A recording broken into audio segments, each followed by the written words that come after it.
जयकारा तो बनता है ना। बोले वनखंडेश्वर महादेव की। जिस भिंड की धरती पर काल के प्रवाह में, अतीत के काल में बीहड़, डकैत, गुंडागिर्दी, पता नहीं किस किस कारण से हमारे क्षेत्र का, पता नहीं क्यों वो काला समय था कि एक पहचान बनी हुई थी। और ऐसे शासन काल में जिनने शासन किया, यहां की आम जनता बहुत सुशील, शांति प्रिय, अपने स्वाभिमान के साथ जिंदा रहने वाली और विकास को पसंद करने वाली। लेकिन काल के प्रवाह में जो सरकारें आई उनमें दम नहीं था, इसलिए समस्या खड़ी करके आम आदमी का जीना मुहाल कर दिया। जीने में उनको कठिनाई आती थी। रात हो नहीं उसके पहले घर पे आ जाए आदमी तो लगता था कि जान बची। विवाह शादी कोई मौका आए तो मालूम पड़े रास्ते में क्या हो जाए, कोई ठिकाना नहीं था। लेकिन मुझे इस बात की प्रसन्नता है, ये भारतीय जनता पार्टी के लोगों की सरकार होती है, ये सारी समस्याओं का निदान कर देते हैं। इस बात की बधाई आप सबको देना चाहता हूं।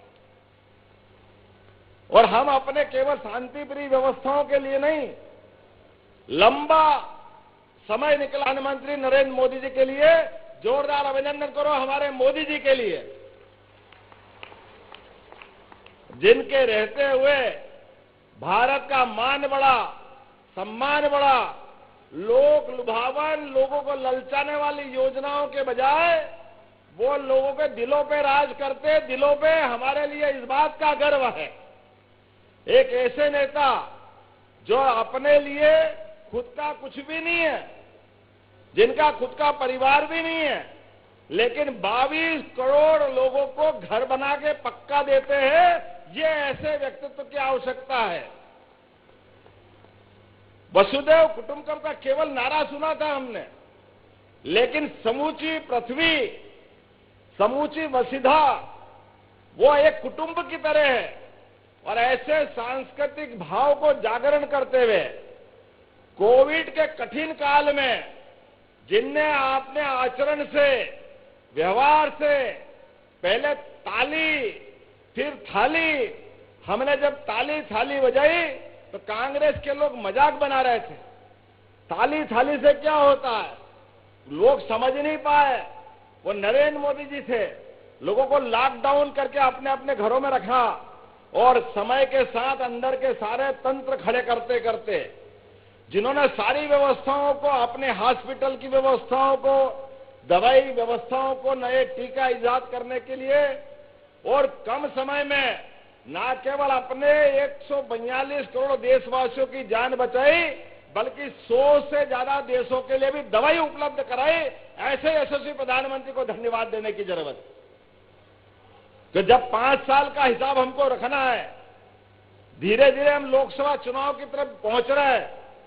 जब लोकसभा चुनाव की तरफ पहुंच रहे हैं तो हमको वो सारी बातें करना पड़ेगी। लोकतंत्र के अंदर सबसे बड़ी ताकत अगर किसी के पास है वो जनता के पास है। और जनता की ताकत को एहसास करा करके दुनिया का सबसे बड़ा लोकतंत्र स्थापित करने का काम किसी ने किया है तो वह नरेंद्र मोदी जी की सरकार है। अपने को इस बात का गर्व है। आप अंदाज लगा लो, कहां अर्थव्यवस्था 11वें नंबर पे थी, देश की हालत खराब थी।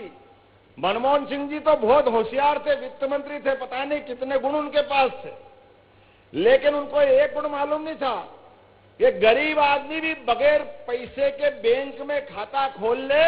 ये नरेंद्र मोदी जी के माध्यम से हुआ। सभी बेईमानों की, सभी 420 की और सरकारी पैसे पे डाके डालने वालों की सारी योजनाओं को धता बता करके जिनका हक उन तक पहुंचाने का अगर किसी ने अधिकार दिया है, नरेंद्र मोदी जी ने दिया। जोरदार अभिनंदन करो नरेंद्र मोदी जी का।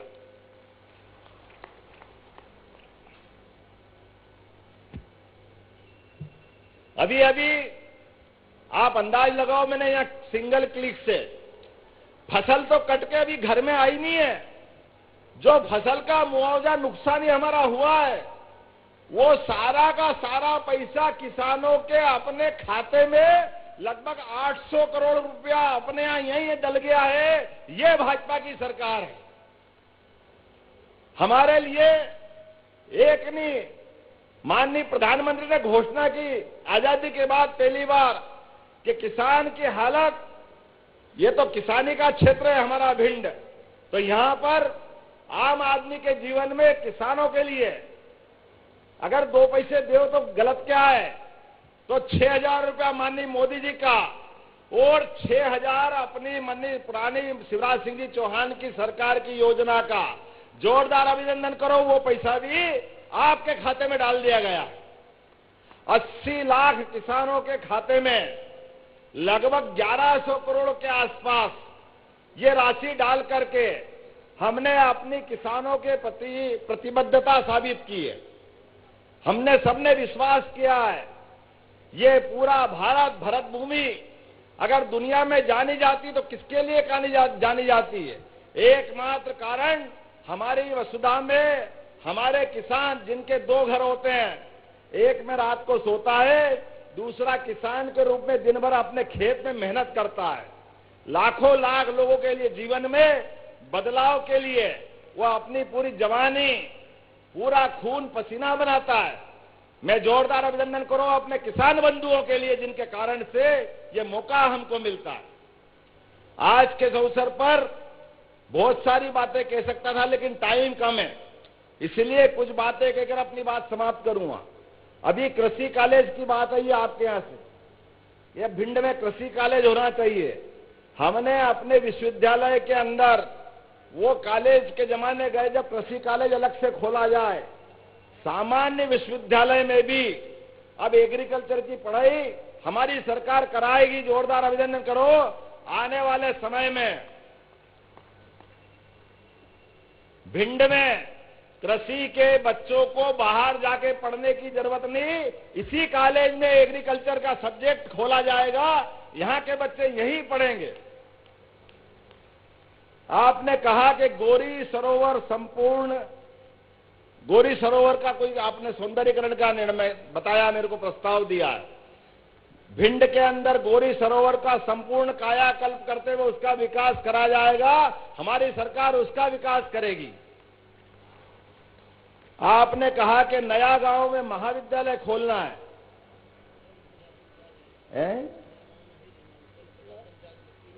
50 पंचायत लगती है, कॉलेज खोलना है। मैं परीक्षण करा करके वहां कॉलेज घोषणा करता हूं कि वहां भी कॉलेज खोला जाएगा, हमारे बच्चे पढ़ने जाए। क्यों स्कूल कॉलेज के लिए बच्चों को मौका नहीं मिलना चाहिए? यह बदलते दौर की सरकार है। निश्चित रूप से इसके साथ साथ मुझे बताया कि इटावा से भिंड का रास्ता, हमारी सांसद जी ने कहा है कि ग्वालियर से भिंड इटावा 6 लेन स्वीकृत हो चुका है, लेकिन बार बार काम चालू नहीं होता है। आपने बोला इधर मंजूर करते हैं, क्यों चालू नहीं होता? 10 बार होगा, एक बार नहीं। ये रोड अपना 6 लेन बनेगा। जोरदार अभिनंदन करो संध्या जी के लिए। या हमारी बहन जी कोई बात मांगे तो हम इनकी मांग मंजूर नहीं करें, ये कैसे हो सकता है? विकास के मामले में कोई अड़ंगा नहीं। ये भाजपा की सरकार है, हम सब जानते हैं। एक भैया साहब पैदल पैदल घूम रहे हैं, उनकी पार्टी ने पहले तो भगवान राम का विरोध करा, भगवान राम के जन्म स्थान का विरोध करा, और आप क्या कहते हैं? राम आपके ही नहीं रहे भी है। हाँ भैया, हमारे और तुम्हारे राम में ये अंतर, हम तो जय श्री राम करके कार सेवा का आंदोलन करने गए और तुम